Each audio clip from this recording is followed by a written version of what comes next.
Just when you thought the pipeline for massive open world RPGs was slowing down following the launch of Like a Dragon Infinite Wealth and Final Fantasy VII Rebirth in February, March comes along with two equally as big time sinks in Dragon's Dogma 2 and Rise of the Ronin. Initially, these two titles look to share a lot of similarities, but the truth is that they also share an incredible number of differences that may sway your decision about which one you should play first. Obviously, your choice will ultimately come down to your personal preference and what specific sort of open world RPG experience you're looking for right now. The truth is, you can't go wrong with either choice. That said, here's what Dragon's Dogma 2 and Rise of the Ronin both have to offer. Story. Rise of the Ronin's story starts off as one of revenge, with you as a lowly samurai forced to track down the naval officer who has wronged you. This offers a good enough excuse to explore and traverse two distinctly different regions of 19th century Japan, just as the Western influence and industrialization is beginning to take hold. Eventually though, a plot twist in the early hours sets you on a different course in search of answers, all in pursuit of justice as your player-created character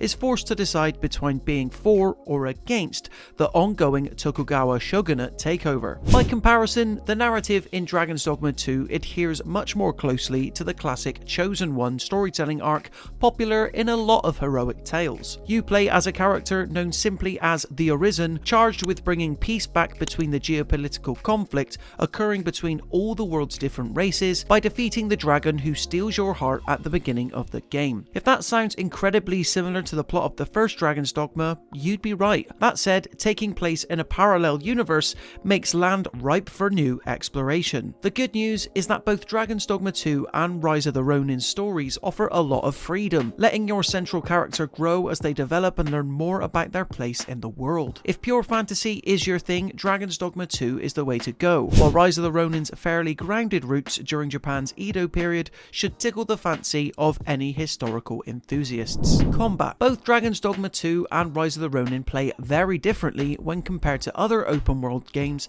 in terms of their combat. Dragon's Dogma 2 is based around the various vocations, classes essentially, that can wildly change depending on the particular route your character goes down. Choosing the archer or mage vocations, for example, will make you adept at ranged warfare, while the fighter, thief and warrior are geared more towards melee preferring players. Even between the confines of these classes though, there's still a great deal of flexibility, not to mention how having up to 3 pawns join you in encounters always helps keep fights against monsters frantic, fast and unpredictable. Rise of the Ronin's combat, meanwhile, will make Souls-like aficionados feel right at home. This is because the swordplay is heavily based around parrying, which if not totally mastered could prove a great source of frustration. That said, there's still a degree of flexibility to be found in terms of the type of sword you choose to use as your Ronin, be it the swift katana or the heavier two-handed weapon like the Adachi. Rise of the Ronin plays a lot more closely to, say, a Neo or a Bloodborne than it does an Assassin's Creed. Hence why, on the whole, Dragon's Dogma 2's combat is likely more accessible, while Rise of the Ronin's can end up being more rewarding in the long term. World. Set in 19th century Japan, Rise of the Ronin's world aims to be incredibly historically accurate compared to the fully fantastical one seen in Dragon's Dogma 2. Set during a time when Western industry is taking a firm hold in the East, this culture clash is where much of the nuance is found within Rise of the Ronin setting. It seriously feels unusual, and initially odd, to see naval officers, cobbled streets and clock towers set up shop in certain areas, offering a stark visual contrast compared to the wide open fields, village huts and mountainsides located elsewhere in the game's two main regions. This helps give Rise of the Ronin's world a wildly different flavour to, say, Ghost of Tsushima. Purely in terms of size, Dragon's Dogma 2 has the most generous world of the two. It's made up of multiple regions that are all visually distinct, whether it be in the form of Vermin's greenery and stone bridges, or Batal's reddish caverns and cluttered bazaars. There's simply a lot of variety found wherever you traverse,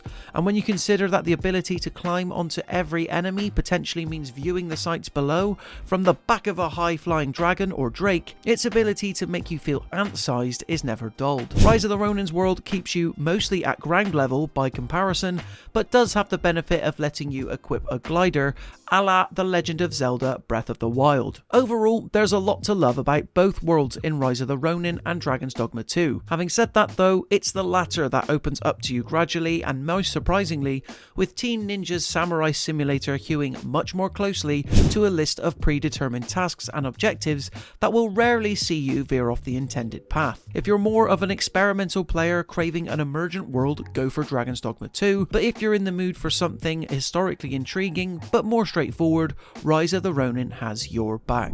So there you have it guys, in terms of our thoughts on all of the main differences between Dragon's Dogma 2 and Rise of the Ronin. Two wildly big and ambitious open world RPGs that came to consoles and PC late last month. Hopefully now you have a much better idea about which one you should play first. Be sure to let us know in the comment section below which one you'll be playing. In the meantime, if you enjoyed this video and you want to see more, be sure to leave it a like and consider subscribing to the Mirror Gaming YouTube channel to stay up to date with even more videos like this. Until next time, thank you so much for watching and we'll see you in the next one.